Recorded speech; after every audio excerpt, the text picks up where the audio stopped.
welcoming refugees. President Joe Biden changes his policy towards people suffering overseas.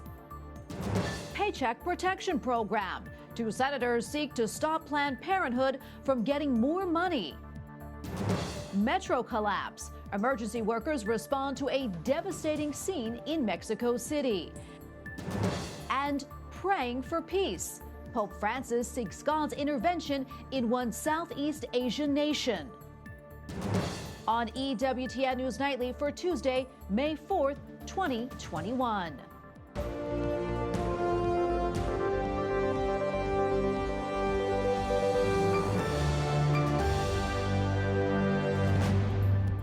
Thank you so much for being with us tonight. I'm Tracy Sable. The U.S. Conference of Catholic Bishops applauds the Biden administration's decision to allow more refugees into the United States. The Bishops' Committee on Migration calls it a step in the right direction to help those who need it most. White House correspondent Owen Jensen reports. Owen? Tracy, good evening. President Joe Biden has raised that refugee cap from 15,000 to 62,500 in the current fiscal year. But the Bishops' Committee on Migration wants to see those numbers even higher. White House Press Secretary Jen Psaki discussing the administration's new refugee cap numbers, just raised after receiving harsh criticism. He wanted to eliminate any lingering doubt from any refugee across the world that the United States wasn't a country that would welcome refugees in to apply. For fiscal year 2022, which starts in October, the aim is even higher, 125,000 refugees from places like Somalia, Syria, and Yemen. The U.S. Conference of Catholic Bishops Committee on Migration said that number is, quote, a figure more consistent with our values and capabilities as a nation. The committee also wrote, we are in the midst of the greatest forced displacement crisis of our lifetime and know that there are more than 26 million refugees worldwide and more than 47 million people who are internally displaced. It is imperative that we act now to ensure the safety of these individuals and their families. This is not just a federal government or U.S. government effort. There are so many organizations who play incredible roles. But the administration also admitted it will not meet the new 62,500 cap by September, blaming the pandemic in part. Meanwhile, today, 2 months until July 4th, on the COVID-19 front, July 4th, mark it down. That's when President Biden wants 70% of U.S. adults to have at least one shot. And he wants kids ages 12 to 15 to get vaccinated, too, in time for school this fall. So my hope is that if the vaccine is authorized, parents will take advantage of it and get their kids vaccinated. Now back to that refugee cap being increased. The Bishop Committee on Migration also wrote in their letter, quote, the Catholic Church teaches that every person is created in God's image and must be valued, protected, and respected for the inherent dignity that he or she possesses. At the White House, Owen Jensen, EWTN News Nightly. Well, the U.S. Senate is on recess right now, but it is not stopping a group of Republicans from going after Planned Parenthood. They are demanding an investigation into the amount of money the nation's largest abortion provider received from the Paycheck Protection Program. Capitol Hill correspondent Eric Rosales reports. Senators John Kennedy and Roger Marshall are taking the lead and tell me that they're trying to prevent the Small Business Administration from handing out any more PPP funds to Planned Parenthood affiliates. And that's not all. They gave them $80 million last year. We told them to stop doing that, and matter of fact, to get the money back to us. And what did they do? They turned around a couple weeks ago and gave them $3 more million. I want the Justice Department to get to the bottom of it. And if they did something improper, and it looks to me like they may have, get the American taxpayers' money back. The bill ensures Planned Parenthood affiliates and other abortion providers are ineligible for future PPP funding. Plus, it instructs the Small Business Administration Inspector General to investigate how the organization was able to receive funds in the first place. Planned Parenthood claims it did nothing wrong and followed the guidelines laid out by Congress. Sexual assault in the military is an epidemic. Meanwhile, a group of senators led by Democrat Kristen Gillibrand announced a bill to overhaul the way the military responds to sexual assault cases. This is a bipartisan and common sense reform that removes the decision of whether to prosecute serious crimes to trained, independent military prosecutors. Right now, the decision to prosecute currently falls on military commanders, something Pentagon top brass do not want changed. The bill also increases training for all members of the military, as well as criminal investigators and military prosecutors, so they have the tools they need to work on sexual assault and domestic violence cases. Defense Department statistics show nearly 21,000 service members were sexually assaulted in 2018. Lawmakers argue after spending nearly $1 billion trying to tackle the issue, little is changed. At the Capitol, Eric Rosales, EWTN News Nightly. The FDA is set to authorize Pfizer's coronavirus vaccine for children ages 12 to 15. Pfizer's two-shot vaccine currently has domestic emergency use authorization for those older than 16. A clinical trial among more than 2,200 showed a 100% efficacy for the younger age group. This latest rollout is promoted to help schools reopen next fall. Mexico's president expresses sorrow for yesterday's deadly commuter train bridge collapse.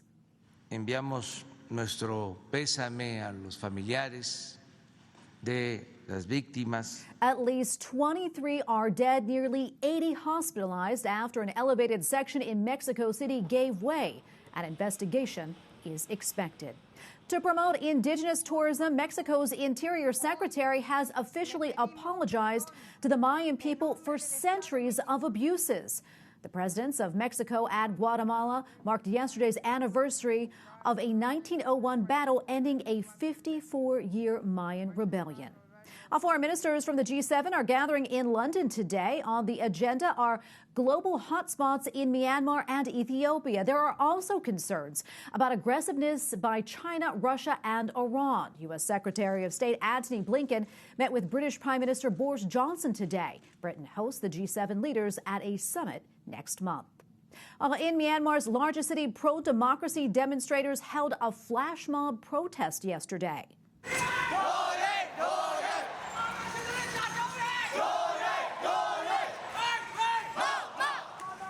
They darted through midday traffic to avoid security forces who have killed more than 760 protesters since February. Pope Francis asked for prayers for peace in Myanmar or Burma. Pregare per la pace, riservando per il Myanmar.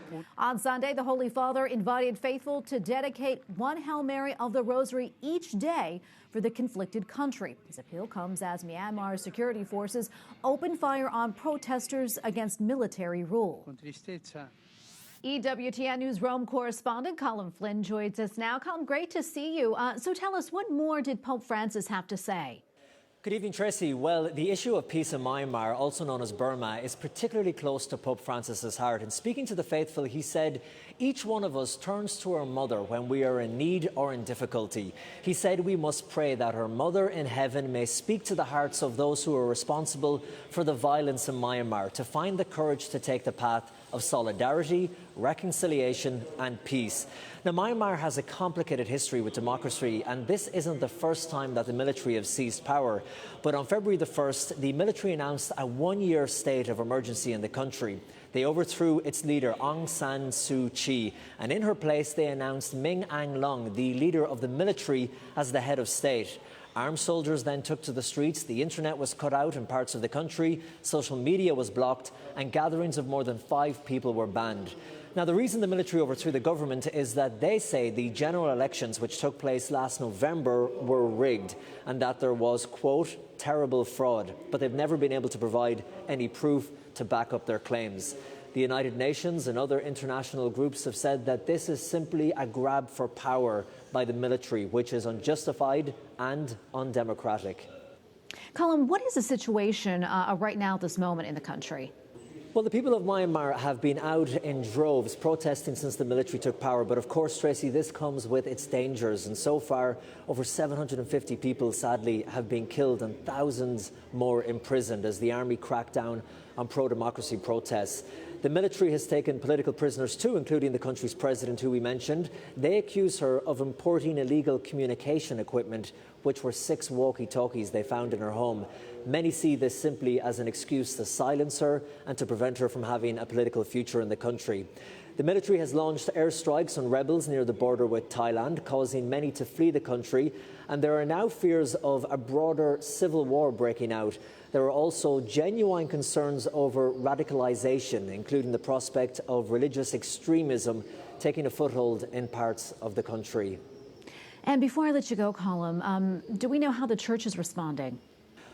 Well, Tracy, Cardinal Charles Bo, who is the Archbishop of Yangon, the capital of Myanmar, and the president of the Bishops' Conference, he published a letter where he called on people of his country to pray the rosary for peace. And he quoted Pope St. John Paul II, saying, "There is no true peace without fairness, truth, justice, and solidarity." Tracy? Okay, Colm, thank you so much. Colm Flynn, EWTN Newsroom correspondent. Thanks again, Colm. Thank you, Tracy. COVID-19 infections and deaths plague India with no end in sight. India's official count of coronavirus cases now exceeds 20 million people. Deaths officially have passed 220,000. However, actual figures could be far higher. Adding to the crisis, daily vaccinations reach less than 1% of India's population of nearly 1.4 billion people. While a Catholic priest in Costa Rica is inspiring cheer during the coronavirus pandemic by singing a pop song.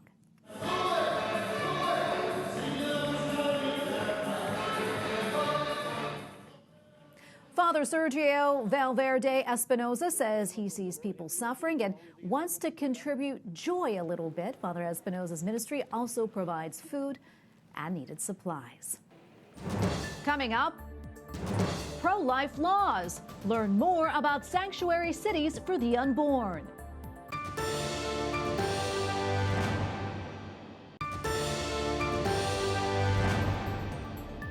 Voters in the West Texas city of Lubbock approved a measure last Saturday to outlaw abortion there. According to the group Sanctuary Cities for the Unborn, there are more than 20 cities in the state that outlaw abortion. Lubbock is also the largest city in the state to do so. Lubbock has a population of more than 250,000 people. And joining us now is Lee Dickson, founder of Sanctuary Cities for the Unborn. Mark, welcome back. Great to see you. First off, what was your reaction when you heard that 62% of the voters in Lubbock had approved the measure to outlaw abortion? And also, what do you think that says about the people of Lubbock? Well, it was just a great experience to see those numbers come in and to see that the people of Lubbock voted for life. And so very encouraging. And this was something that the churches really got behind. We had 200 churches united to get out the vote. Those churches had signs on their churches. They were preaching from the pulpit, encouraging people to get out and do what Amos 5:15 says, which is to hate evil, love good, and establish justice within your city gates. Yeah, that is wonderful. And it's such a great thing, of course, to celebrate. But I know that, a lot of people aren't celebrating, or at least some are. I understand some are saying it's unconstitutional and that there may also be impending legal action. What more can you tell us about that, Mark?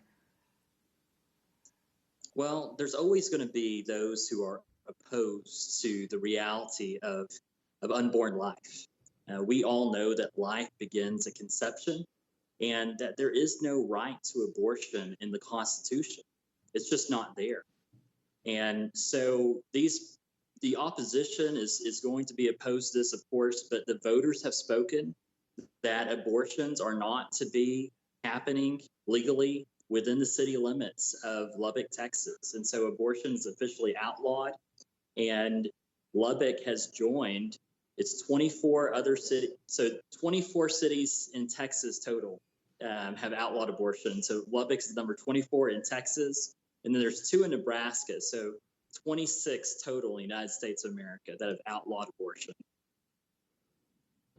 That is wonderful. That is so wonderful to hear. What's next for your group? I noticed on your website there are dozens of cities listed as potential sanctuary cities. Talk to us more about that and also your group's efforts to make more cities throughout the country sanctuary cities for the unborn. Well, there's a lot of interest right now in Naples, Florida. And so we're going to continue to work in Naples, Florida. There's a lot of interest in Odessa, Texas. There's a lot of interest in Levelland, Texas. There's a lot of interest in Marshfield, Missouri, and in cities in Tennessee and cities in Arkansas. We're not going to stop with this. We're going to keep on going, and we're going to do everything we can to protect life. The Biden administration has been very clear that they want to see abortion access in every single zip code. And we know that brick and mortar is not the future of the abortion industry. We know that the abortion pill is something that they want to see in every zip code. And so we're going to do everything we can to protect our communities from the radical pro-abortion agenda of the Biden administration. And Mark, I was going to ask you that, going to the Biden administration, how important is this right now? And also, what can we do to help in the efforts? Well, one, there's been many times in history where the church has been silent. So that's just the reality. I hate that reality, but that's the reality. And our only hope from coast to coast is that our churches wake up and that our churches get involved in their city governments. So often our focus is our state capital and our nation's capital, but our focus needs to be on our city halls. Our focus needs to be on our school boards. And if there are people in our city hall and on our school boards that don't represent our beliefs and values, then we need to get those people out of office. And if we can't find anyone, we've got to run ourselves. We've got to make sure that we don't have people in office that are pushing a radical abortion agenda or any other agenda that is contrary to the Word of God. Absolutely. And Mark, thank you so much for coming on, and thank you so much for what you do. We appreciate it. Mark Lee Dickson, founder of Sanctuary Cities for the Unborn. Thank you again. Thank you. Up next, real presence. How one bishop is encouraging a greater dedication to the Eucharist. And restored painting. See the beauty captured in a rediscovered 16th century altarpiece.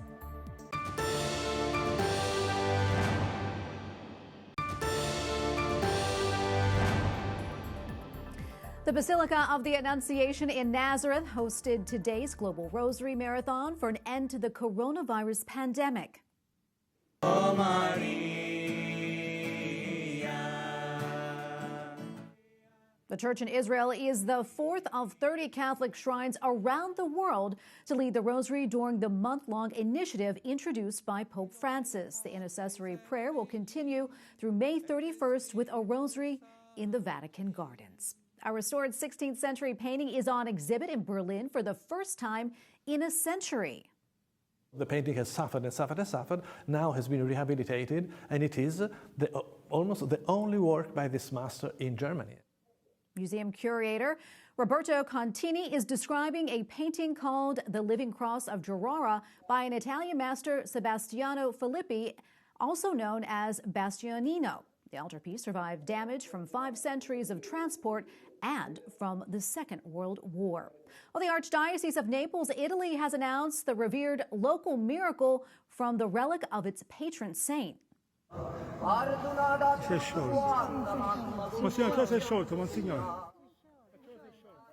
Well, the blood of the 3rd century martyr, St. Januarius, liquefied in its reliquary on Sunday. The miracle did not take place last December, which tradition holds would be seen as a dire sign of war, famine, or disease. The thrice annual liquefaction is not officially recognized by the church.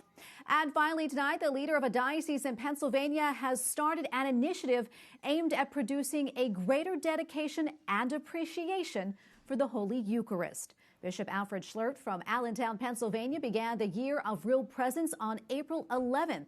The initiative is, at least in part, a response to a 2019 study from Pew Research, which said just 31% of U.S. Catholics believe the bread and wine in the Eucharist are actually the body and blood of Christ. And Bishop Alfred Schlert from the Diocese of Allentown joins us now. Your Excellency, thank you so much for your time today.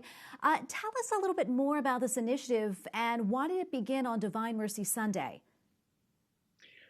Well, we had thought for our 60th anniversary as a diocese that we would want to rediscover and in some cases even discover our belief again in the real presence of the Holy Eucharist, especially after such troubling results from the Pew study. It also, we feel, is a time to invite people back to church after perhaps being away for so long. So we're asking them to be really present before the real presence. And we chose Divine Mercy Sunday because it actually is the day, this year at least, April 11th, was the day 60 years ago where our founding bishop took possession of the cathedral. But most importantly, because the Eucharist, of course, is the font of all mercy. And so we thought it was very appropriate on all of those levels to begin the celebration on that day. Absolutely. And what would you tell somebody who maybe doesn't believe that Holy Communion is actually the body and blood of Christ? Well, I would say to them that it's very clear in Scripture, which is our primary source, of course, for our belief in the Holy Eucharist. It has, of course, given nourishment and strength to people throughout the history of the Church, gave courage to the saints, who even gave their lives for the faith. And I would also encourage them to make a visit to their local Catholic church and sit even or kneel before the tabernacle. And I believe once we get into the presence of Christ, so many miraculous things can happen for us spiritually. And tell us, what has the response been to the Year of Divine Presence so far? So far, the response has been very enthusiastic.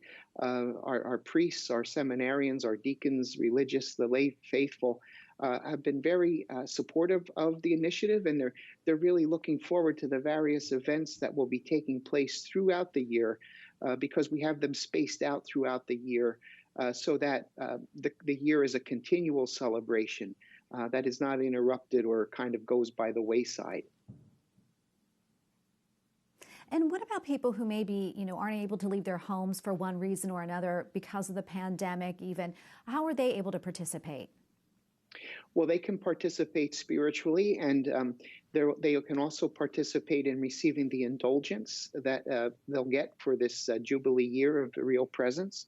And of course, most importantly, we do ask them to pray from their own homes, to pray and beg especially for vocations to the priesthood and to the religious life, and also a return to those who perhaps have lost their faith or who are being called to the faith at this moment. So they have a very active role to play, even from perhaps the confines of their own home or their own bed.